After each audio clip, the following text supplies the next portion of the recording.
Okay, hi everybody. Welcome to the Successful Showgirl. My name is Kitty, and today we are speaking to Laura from House of Bonita. So, hi, Laura. Oh, hi, how are you? I'm good, thank you. Are you all right? Really well, thank you. Yeah, great. Cool. So, Laura is a performer, but also runs an agency and all kinds of dance-related businesses. So, tell us a little bit, Laura, about all your different businesses and what you do. Okay, so yeah, I'm 32 years old. I live in the Midlands in the UK. I'm a proud mum to two dogs. I have a few businesses. So the biggest one we have is the agency, which House of Bonita. So we provide dancers for events, nightclubs, private parties, corporate, etc. I have a little dance school as well because that's my roots and I can't let go of that. So I have just a small dance school. I have another events company that sends out props and dance floors and stuff, but that just happens without me now. And now recently we've just set up a company called Discount Dance Tights because I was fed up of paying extortionate prices for dance essentials and I wanted to help. So all round, I have a big entrepreneurial businessy brain. Like I see opportunities, sometimes too many. And that's kind of come from my performance into kind of maybe what I am now. Mm-hmm. And your business is really big now, isn't it? Like the agency is massive. Yeah, I mean, we're 10 years in, so Mm-hmm. you know, I'd like to think that that's the timing and everything's kind of got us where we are for a reason. Yeah. Tell us about you as a performer because you didn't start out as like a commercial performer, did you? You were No. Latin performer. Yeah. So I we always say I started dance late, but I didn't start dance late. But in the stereotypical dancers mode, I started dance late. So, you know, from the age of about 10, I was taking Latin and ballroom classes. I was taking street dance classes just for fun.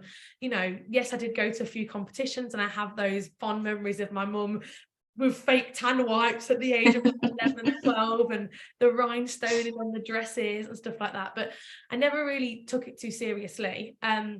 And then I did dance at high school for my GCSE. And at the same time, I was going to other classes, community classes, and I'd started to be that assistant and be the one that, oh, will you just take the class this week because I've got this, even at the age of like 14. So when I was at high school, I had a little lunchtime class and people used to come to my class. Like, obviously it was free and I didn't think nothing of it. I just was like, oh, right, yeah, we've got this little club going on. So by the age of 16, I was actually quite established as a 16-year-old as teaching. So I was teaching at a few different dance schools. And I thought, you know, what better way than me go to college and do dance? And I was really looking that my parents never ever made me feel like there was a route or this route. I was always open to try what I wanted. So I went to and did a BTEC at college. From there, I did a degree in dance and business.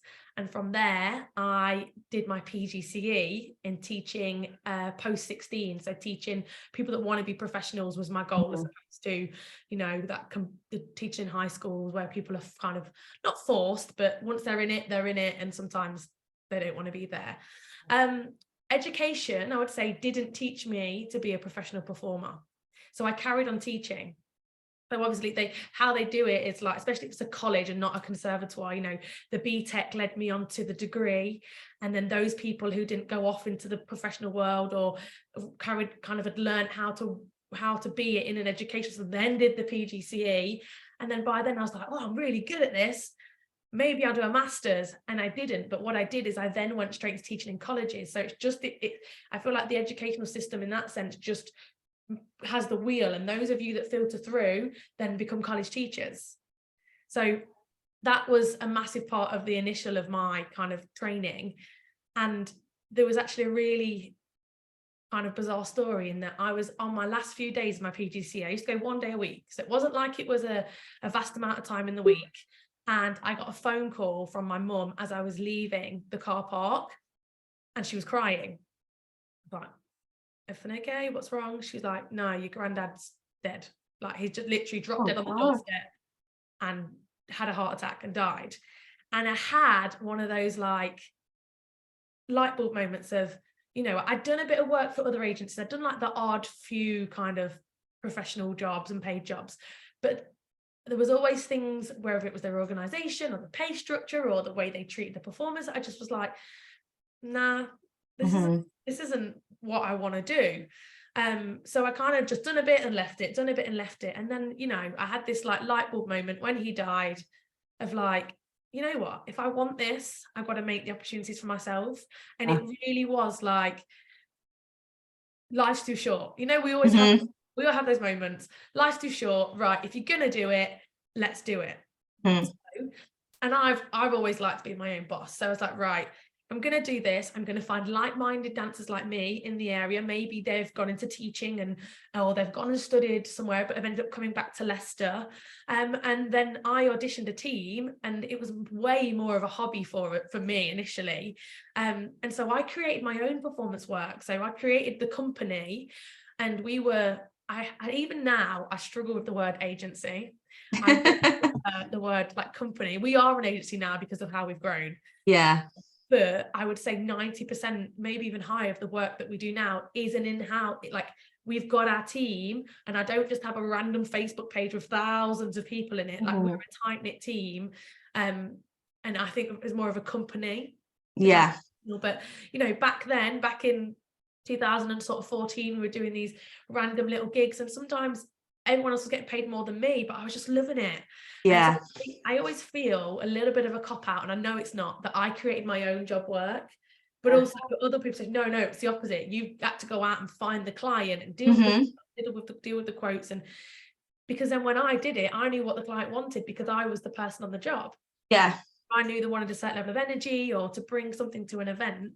So yeah, it was a little bit of a bizarre situation because, you know, I always had done little performances with dance schools or in competitions, but it wasn't until I was maybe like 22, 23 that was like that. And my granddad died, and we were like, right, life's too short. I'm not about going down. I didn't have the lifestyle where I could go down to London and audition for all these things because of my teaching commitments. So I was allowed, creating my company allowed me to create my own opportunities, which is, I'm very lucky I could do that. Not a lot of people can see it to that point, but so that's kind of how my performance career started. I think like not a lot of people realize that they can actually go out and make their opportunities. You don't have to do it the way that everybody tells you to do it. Exactly. Like when you go to, like you said, when you go to dance college and stuff like that, you do just get caught up in like the wheel of like, this is how it's always been done. You do this and that's the next step and that's the next step. And there's never any like think outside the box. And I think a lot of the people in our group now started to realize that if they're not getting booked for shows, then they need to create their own shows and start molding the community to what they want to be able to do. Just to go off a small tangent, like recently, the business, I'll tell you about how we've kind of moved on, but I wanted to start producing more and producing things. And in my head, I was like, why am I not being approached to produce things? Why? Because now with the rebrand and so my husband and I had the chat, and he's like, okay, well, just make your own. And the minute, this is ridiculous, right? The minute I committed and wrote the production, I had 2 phone calls the next week, and So it's, it's what you put out and you get it, like it comes back. So definitely, because it's I feel like the world works in mysterious ways sometimes. I totally agree. I feel like this morning I've been looking for a new studio for ages. I've looked everywhere and I've had my eye on this place, but they keep not emailing me back. And then I was meant to be going viewing somewhere else next week, but it's way out of my price range. But I was like, I'm going to go anyway because I'm just going to like look at it and it'll inspire me and stuff like that. And then this morning they cancelled. So I rang this place that has been ignoring me for months and months and months. And she's got like a perfect place that's around the corner from my house that's been empty for ages. Wow. And she was like, oh, I've got this place and like, we've been looking for someone to go in it and it'd be like perfect for you. And I was like, and I'm going seeing it on Friday. I wouldn't have made the call if the other thing hadn't happened. So yeah, I totally agree. Yeah, for sure. So with regard, you create your own jobs. So what are the coolest jobs you've ever done? Because you've had some biggies recently, haven't you? I'd say like 90% of the stuff is through me, but I do still work for other agents, and I really enjoy working for other agents. You know, I learn a lot from the way other people do things, and not I don't mean that in a negative, but you know, you're always learning, and why not put yourself in those situations? So one job comes to mind, and that was that in 2021 I danced for Jax Jones at the Jingle Bell Ball.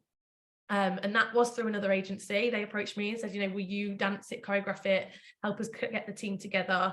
And it was just phenomenal. The whole backstage experience with your little pass, with catering, and you walking around catering with like all the people, the singers and the DJs, and we were opening the show, right? So we're behind this like massive LED screen, like we're standing like in a pose, ready to go. Jax Jones is literally hands like on the DJ booth, ready to go, and the screen lifts up, and there's 16,000 screaming people in front of you. There's just no feeling like it. And you know, we were on stage for on and off for like 20 minutes, and it went so quick, obviously, because things like that always do. But I just think in another life, I might have been a commercial dancer and been like I'd like to have gone down that, you know, back in after when I was younger, seeing people like Justin Timberlake and Beyonce and seeing the dancers and being like, oh, but that life wasn't for me, especially with the hefty amount of teaching work I had on as like a young age. It's the fact that somehow I got there was great. Yeah, I love that. It was just incredible. And you know, and I actually, there's another story, but I actually nearly didn't go on. The agency didn't send the right costumes. So here's a lesson I learned. So nearly there was 4 of us, and I'd cast the team, but there's only 3 costumes. Oh no. So from that moment, with me being the person that had cast the team and everybody underneath me was just up and coming in their career, I was prepared to take the brunt. I said, look, I won't go on, you, because I already was ready, and one of the girls that wasn't ready was like, my costume's not in here. You take the costume, this is bigger for your career, you go on, right, let's quickly reset everything, as a 3 not a 4, off you go. But we managed to make it work. We managed to like literally pull together scraps of material and cut them and safety pin them, which you'd never have known in the performance, which is great. So that nearly didn't happen. And I just, you know, everything does happen for a reason. And then the second one, the biggest job that my company have done is we did a Premiership footballer's 30th birthday party, literally a few weeks ago. And to have not only the creative freedom, but sorry, it's my dog barking, freedom, but I didn't have to skimp on performers. Yeah. So I said to them, this is what it's going to cost. And I didn't have to scrimp on performers. What are you doing? So I didn't have to be like, oh, will you do this job? You know, we've got this job, but the budget's tight. I could literally be like, right, what are you asking for? Here it is. Here's your travel. Here's your accommodation. You know, we've got a nice green room. We've got drinks. We've got food. So that was a really nice moment. That was they are nice, and they are those kind of moments where you've got to, you know, we had a cast of 15. And, you know, makeup artists, this is the first time I'd ever hired makeup artists to do the whole cast makeup. And just things like that, it's just like a level up, and you're like, have a little tear, and you're like, oh, I'm so proud. So yeah, the jobs are the standout jobs for me. Yeah, it sounds amazing. What about your worst job? Have you got one that was like really bad that just stands out? So it's hard to nail down. Like, my mindset doesn't work like that. Like, even if I have a bad experience, I always I'm learning from it, or you know, when it comes to performing, I'm doing my best anyway. So even if I'm always going to take something enjoyable from it. So to pinpoint one, it's not. It's more so like the experiences that have helped me develop. So bad communication, bad organisation, bad attitude from other performers or whatever. So I wouldn't say there's one that stands out, but it's accumulation, you know, barriers regarding the like between the performers and the audience, something as simple as that. It's like, oh, okay, well, and physical barriers and like actual what the audience think is acceptable. Yeah. So yeah, I cannot go, oh, this was the worst. Yeah. I enjoy things from them, even if there is a bad experience. So yeah, I totally get that. what's the biggest mistake you've ever made, and what have you learned from it? If we're talking about learning from experiences. I think, and this has not all been on one job, this has been like intermittent, is like not being prepared. So one job, it might have been like, oh, I didn't look at where the best car park was, so it was full and I ended up being like an extra mile away, so by the time I got to the venue I was 10 minutes late or whatever. Or it might have been that, my shoes broke, but I didn't have a spare pair with me. So I just think the lessons being regards to not being prepared enough entirely. So whether that's parking, whether that's your route, whether that's forgetting kit, whether it's not having spares, whether it's leaving an essential piece of costume behind, and just making sure that there is a checklist and it's checked again. I think that's more so, you know, I've had it. One example is that we had an event where the costume was what was booked, not the person as such. And then I get there and we hadn't done it over COVID. I packed the car up, I get to Birmingham and I'm like, oh my God, I've not put one item of the costume in. Luckily, I'd left myself enough time, which I normally do, but that so then my husband whizzed over with it and it was fine. Yeah. If I'd have aimed to be at that gig 10-15 minutes before my start time, I'd have been in it. Yeah. Right. But because I left myself enough time for contingencies, it was okay. So yeah, I'd say more so that preparation, because if you know what's the piss poor preparation. that one. Yeah. So I think that's the biggest one. Yeah, I think you only learn all those things when you make the mistakes as well. Like people can tell you till they're blue in the face, like, oh, and don't forget to take this and don't forget to take that. But until you've actually forgotten something or done the mistake, you don't realise and it doesn't stick in your head. Exactly. Yeah. So what do you wish you'd known from the beginning? What do you wish you'd have before you even went off to uni and all that business? What do you wish you'd known about starting up a performing career? Yeah, so like I said, the route I took was I went to a college that taught dance and a uni that taught dance, as opposed to a conservatoire. So their focus for me, now I look back, was not on making me a professional performer and not showing me these opportunities that were in front of me, whether that be, you know, the cruise ships or holiday parks or being a cabaret artist. None of this was put in front of me. You were taught technique and you would, and then the next year the technique got a bit harder and you did a show at this time. So I wasn't taught about the areas of the industry that were possible to go into. Now that might be unfair to me to say because there is so much of it, but my eyes really weren't opened until I left. So I'd say industry standards and expectations are the things that I wish I'd known. So even when it comes down to I know fees and stuff is a massive talking point and is very different in different elements of the industry, whether you're a cabaret showgirl or you're a touring showgirl with a circus. But just standards and expectations and the actual vast amount of opportunities that there are, as opposed to, oh, you're just a dancer, you're going on the left hand, or you're just a dancer, you're going to be backing for Beyonce. So I do think the expectations, you know, what is expected from you as a professional. So those things were never really instilled in me, and I've had to learn them, like you said, and try, and I've tried to pass that on and shortcut people that are in training or are just coming out of training and try and give them that information.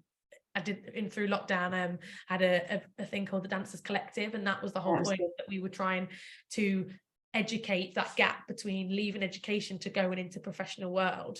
And I know your demographic, some of them are a little bit different in that they've not necessarily come through that training. They're now finding a something that they know either they left behind as they're younger, or now they're finding this new self-confidence they want to do it. So it's a little bit different in the realms, but yeah, basically standards and expectations, which is what you're doing so great. So yeah, that's for me, whenever I get like applications or whatever, the amount of people that don't know they need public liability insurance or just general things that, like, what the hell are they teaching at colleges and universities for 3, 4, 5 years. If not, that you need some public liability, you need to be registered as self-employed, and you need to have all these things in place, or you're not going to get jobs. And it just blows my mind that those things aren't taught in a mainstream setting. Yeah, same. Just ridiculous. Anyway, that's my little rant. That's why I settled this group, because it does my head in. And with teachers as well, like teachers not understanding they need DBS checks and first aid training and all things like that. I just think they're not setting people up for actual work in the industry. And considering, like, when I went to uni was free. So I went to uni for 5 years, I did medicine, it was free, I changed my path. Like, I could do that. Now people are paying thousands and thousands and thousands of pounds to learn to become a dance teacher or a professional performer, but then the very, very basic things that you need to do that job, you're just not getting taught at all, which I think it's just such a shame. Right, so what advice would you give newer performers? Cool. So I'm gonna bring this from an agency point of view, because I think that's the most beneficial for your audience. So, you know, the initial application or anything like that comes from communication. So whether that be a phone call or an email, ultimately your communication needs to be on point. I get lots of emails like, "Dear agent," or "to whom it may concern," and you're like, you've not even done the research. Or someone will message me on Instagram. I get like lots of messages on Instagram, like, "Oh, you know, I've looked at your company, and or I've got a friend that works for you," or whatever, and I'm really interested in working with you, and then they don't even follow us. And I know that's something really petty, but those people that I know, sometimes you get people commenting on your stuff and liking stuff, and you keep seeing their names, and then when they do eventually say, "Look, I think I'm ready to, you know, I'd like to apply," you go, "Oh, they were good, like they were on it, they were following, they were messaging me saying, oh, that, you know." So communication is 100% like the pinnacle of the first step of with what your advice I need to give, and making it as personal as possible, but without being too informal. So you want to sell yourself and be like, "Hi Laura, hi," or some call me Red, "Hi Red, like I've been following you for a little while," or "I've got my friend and tell me who it is, works for you," as opposed, so then I can be like, "So I've had a message from your friend, are they any good?" or "I've seen you on Successful Coach Showgirl with Kitty," you know, and so it just builds that bond straight away. So communication, massive. Because of how like not dense, what's the word? We've got a lot of performers fighting for a lot of jobs. And like we said, you know, you can make your own opportunities, but your marketing material needs to be like shit hot. My favorite marketing material is when people send me a Google Drive, and in the Google Drive, there's different files of different things. You know, this is my file here with all my insurances and my risk assessments and my thingy. This file here, these are all the acts I've got, or a list of YouTube links, whatever. And so when they're literally spelled out in front of me, and I know that takes a little bit of time and effort to put together, it's so easier. And the amount of I've booked because of that, because I can literally, there's 4 videos, these are the 4 burlesque acts I've got, or singing acts, whatever, and I pick which one suits the show. Or I go, "Oh, that," but we just, like, recently I did a show where someone had a number, but it was very overly sexualized, and the clients, I was like, "I want that, but I want it just toned down a little bit." So the fact that it was all in front of me, and I could pick from it, and some people sometimes think, "But if I'm sending you my whole show, like, what are you going to see?" But it's not me. It's not me. It's the surprises for the audience. I want to see it. So your pictures, your marketing material, and then the professionalism from there. So, you know, your timekeeping, your invoices. Then, you know, if we are an event, the preparation, how you turn up, and what your energy is. I am a massive advocate for, like, the positive energy that is backstage. You know, recently, sadly, I had a performer whose sibling committed suicide literally days before a show. but she did, you know, and we know as a cast, we knew that was what was happening, you know, so you're a little bit like, is it gonna, how's this gonna play out, this show today? But she came and she didn't let it affect her.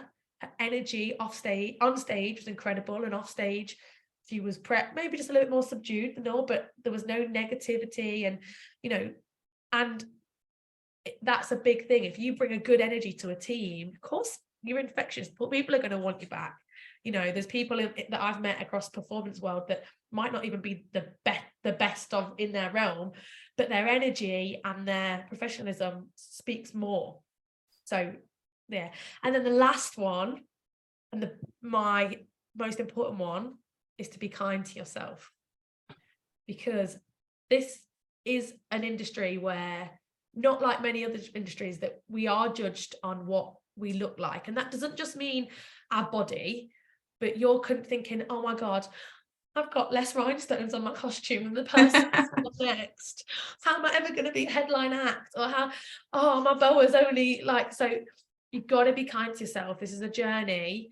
And, you know, we're all going to look back at pictures from 5-10 years ago and go, oh my God. Yeah. But that's the right way to be, right? Like, if we've not shown a journey and the curve of learning, then there's no point in doing what we're doing. So definitely being kinder to ourselves is my last one. That's a really good one. I never even consider that one. Like all the things that you said before, I would like say, yes, you need to be professional, you need to be this, you need to treat each other nicely backstage, but I would never think about how I actually think about myself.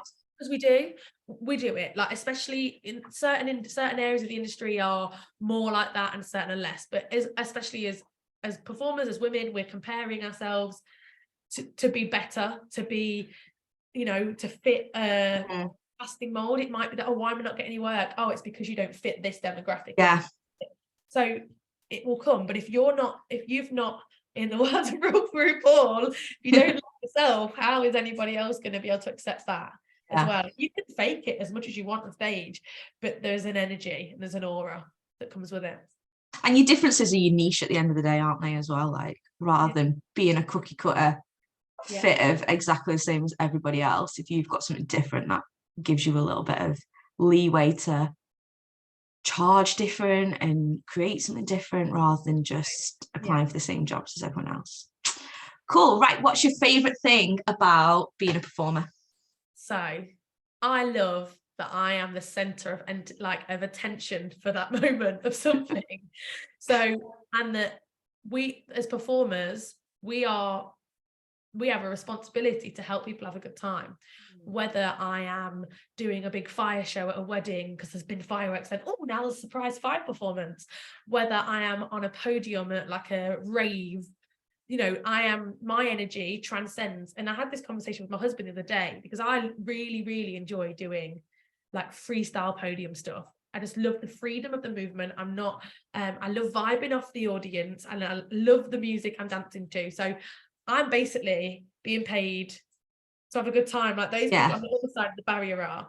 And he often comes with me on jobs, and I always observe and analyze. And he said that what he feels is, when I'm on stage and I'm dancing and I'm singing the song and I'm trying to get the audience to sing with me, then the front line of the audience are doing the same and they're feeding off me, and that energy transcends back into the whole venue, because I'm the DJ's passing me the energy and I'm passing it and I'm vibing with someone in the audience, like having a great time to, like, you know, a 90s R&B banger, and we're like singing the lyrics together. And I love that transfer of energy and seeing people having a good time, because then my chemicals in my brain make me have a better time. But ultimately, I get to dress up in different costumes.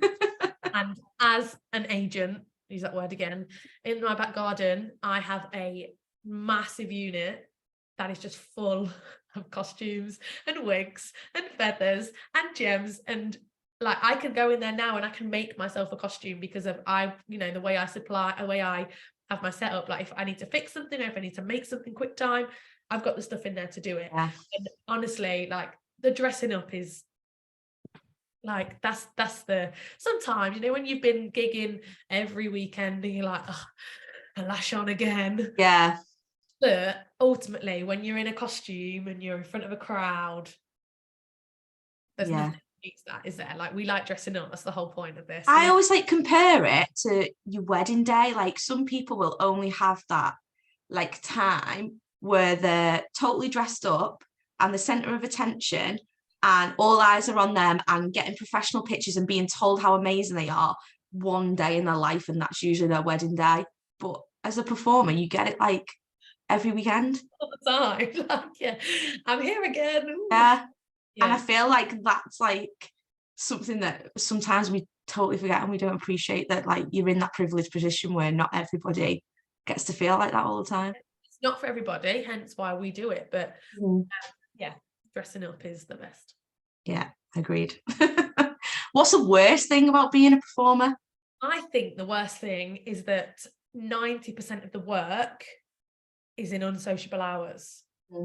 And not so it's the worst, it's just that you have to adapt, and it can depend on how much you're doing, how much you're gigging. Like, I've got performers that work for me that have full-time jobs, with insurance and whatever, because and then they keep their professional career alive by working for me on the weekends or evenings.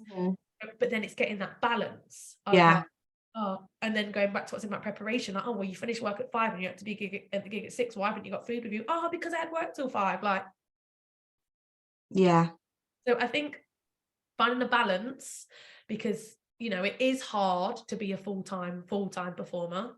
I think having that balance, and then the unsociable hours where you don't do things with your family, and my groups of friends are now all performers, because all my other friends are out on a Friday or Saturday night, and I'm out I'm out doing research, or I'm out gigging. So I do think that's one of the barriers that you just have to, if you've got people around you that are accepting or are in that industry, then great.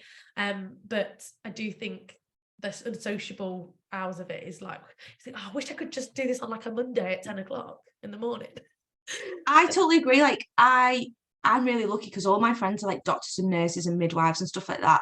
So they all work shifts. So they don't have that 9 to 5. Then Friday, Saturday is the days where they all do stuff. They work like I do, where it's dead sporadic. But my boyfriend does work a 9 to 5 job, and he can't get his head round, or definitely couldn't at the beginning, how like all through my life, Friday and Saturday isn't like the night where you go out, and the weekend isn't your time where you relax and all things like that, because it never has been for me, because I've always been a teacher or a performer, and they're the times that you work. So yeah, I can imagine if all your friends are 9 to 5 jobbers, that must be so difficult, because you're just constantly missing out because you're always working. Yeah, and then like you said, with the teaching as well, teaching's unsociable hours. So yeah, it's not the worst, but it's something you have to adapt and overcome. What, tell us about your business, plug your business, tell us all about it. What can you offer people that are in this group? Like, what can they come to you for? Cool. So I think the one that's more so, and I have posted just a couple of days on. So I'm going back to what I said in the beginning, that I was fed up of paying like 20-25 quid for professional standard tights. Now you can get, for £5.99 like the soft net tights, but they just don't look as great on stage, and they don't pull your legs in as nice, and you just don't feel as like in them. And so having Dancers Collective in the lockdown, I've loved helping the dance industry and helping with their CVs, with their portfolios, with and then as soon as like everything opened again, the last 2 years that got put to the side. My business has thrived, which is with the agencies thrived, which is great. But I still felt there was like a hole that I was not helping the community on a wider, because I can only give so many jobs to so many people. I'd love to be able to, and I will as the years go on. And I was like, all right. And also to link to it as well, my husband's mum, so mother-in-law, she wasn't happy in her job, and she'd gone down to work somewhere else with less hours. I was like, right, what can I do that is going to help the dance community, but she can be involved in without being in the dance community herself? So I just had this idea, and she was like, and like with every, you know, my brain's constantly going, I'm always thinking of ideas, and I was like, right, well, I'll go to the suppliers and I'll source the high quality of tights we need as performers, and we'll put the postage on, and I'll pay her to pick, I call her the picker packer poster, post. I'll be the face out of the marketing, because that comes super easy to me, and then we'll do them at as cheap as we possibly can, with her getting a wage, and you know, money being reinvested in, so next time we can get a different size or a different color. And then the idea is, as we take off, we've got some really nice seamless pants, like seamless G-strings, that we're going to add to the collection. And then, you know, this might stay as pants and tights, or we may then have a warehouse and have dance shoes, and you know, a little dancer's kit, which has got safety pins and a sewing kit or whatever. So, Discount Dance Tights, you can find us on Instagram, and if you just put in discountdancetights.com, that will take us to the shop. Shop is very basic. They turn up really basic. They're not in like nice tissue paper with nice fancy stickers. We're keeping it basic, because ultimately that adds costs, and the aim is in the next sort of 6 months to drop them down even further, because then I can order more pairs, the supplier will drop the price down a little bit, so then I can drop the price down at the end of the buyer's end. So that's our little project we're on at the minute. And then we've got House of Bonita Entertainment. So we are an agency, and like I said, we're quite a tight-knit group, and I do put casting calls out for certain types of performers as those kind of things come in. So if you follow us on Instagram, that's the best platform for us as well. And then sometimes I will put things out for your type of performers that are in your group. You know, we've done lots of cabaret shows, and yeah, so those two I would say are the main ones that I'd like to plug. Amazing. And how do you feel like your business has evolved over the years? What do you think how's it changed, and why has it changed? Yeah, so the agency, like I said, started off more as like, I auditioned like-minded people in my area. We were a team of like 5, and we would go and do these like Brazilian samba shows, or you know, we'd even do hostessing or like nightclub work, but it was just our tight-knit group. So that's obviously got bigger. So now we have just over 100 in our like actual tight-knit company, and we've got residences all over England, from Newcastle to Reading to Norwich to Liverpool, and I've now personally started to take on a bit more of an event manager role, as opposed to, you know, the joy is I get to pick and choose what I do. So when these job lists come through, I go, actually, I need to be in that city because I need to go and have a chat with that manager, and I've got another event. And in the last 2 weekends I've done this, we've got residences in Norwich and Newcastle, and obviously have to every now and then go see the manager and show face and check everything's going okay, swap the costumes around. And both of those weekends I've had another tour that we run with in those cities, so I coincided it. It made it way worthwhile me going.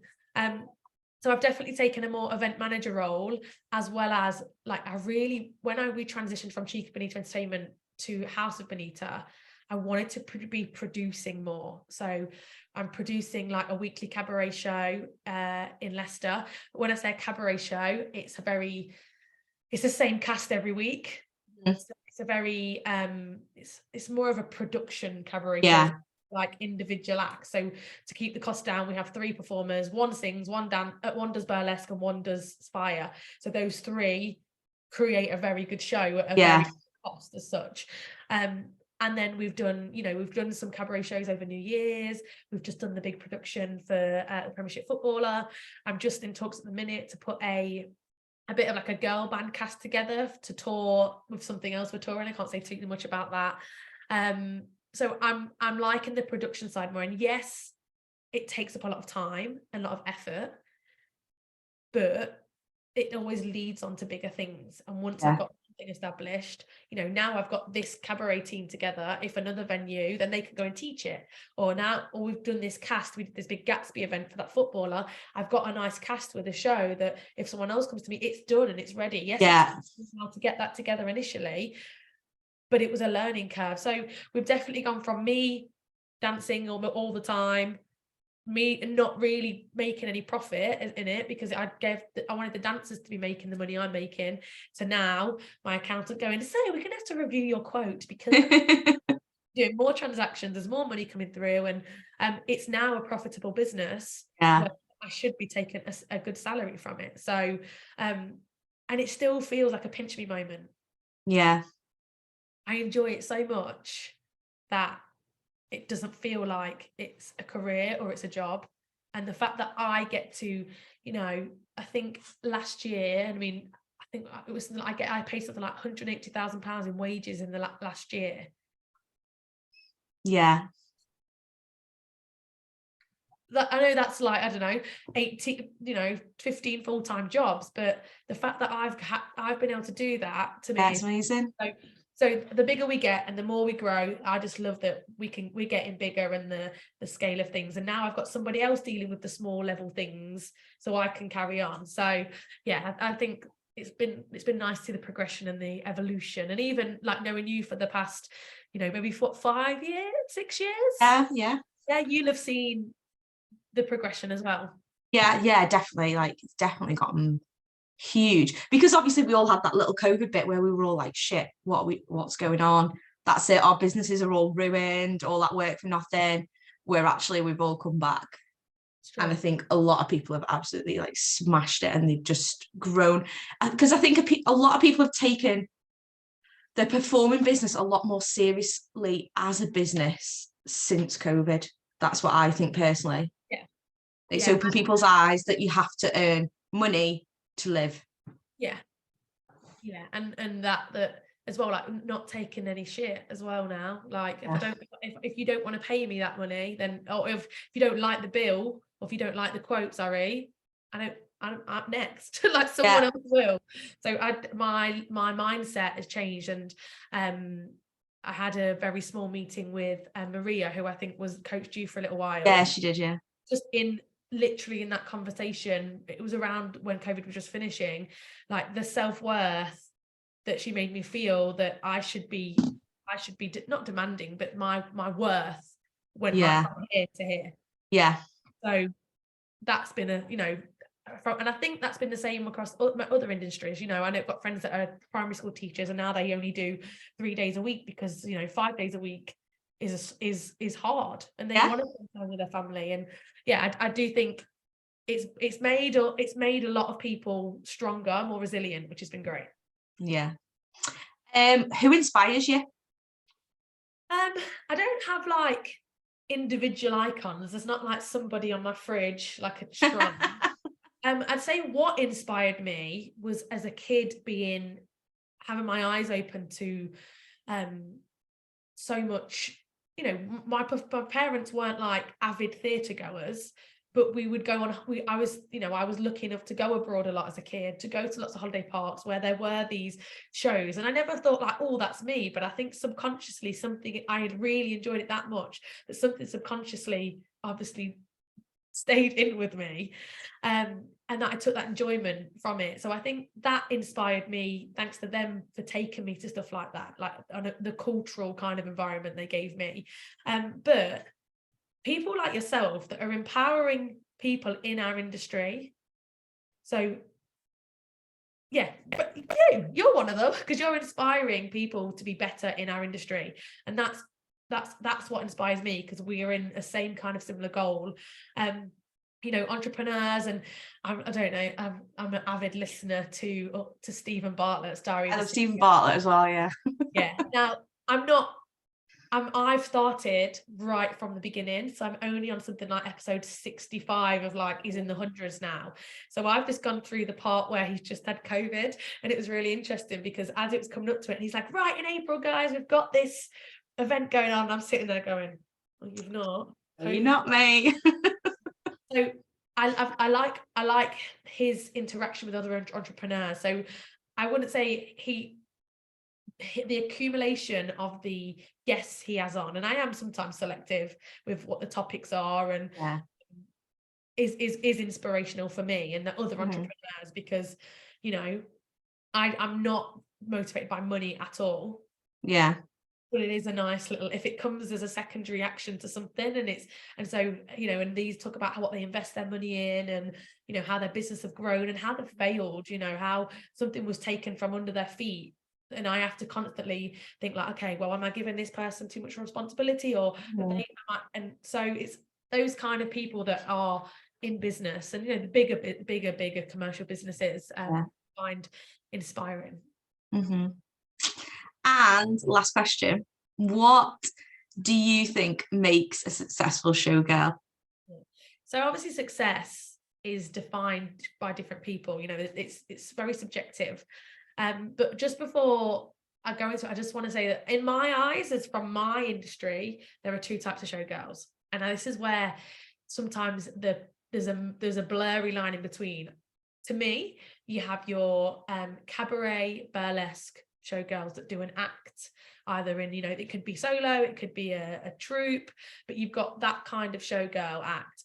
And then you've got your choreographed, like, we do all look like each other, Rockettes vibe showgirls. So sometimes I'll put a casting out, or other people will, and I just think people sometimes need to be a little bit more specific on what they're asking for. And a lot of castings will say, oh, we're just looking for dancers, but they're just, and I, you know, I do it sometimes myself, because I know that the demographic of people that follow me are the type of people that often I want.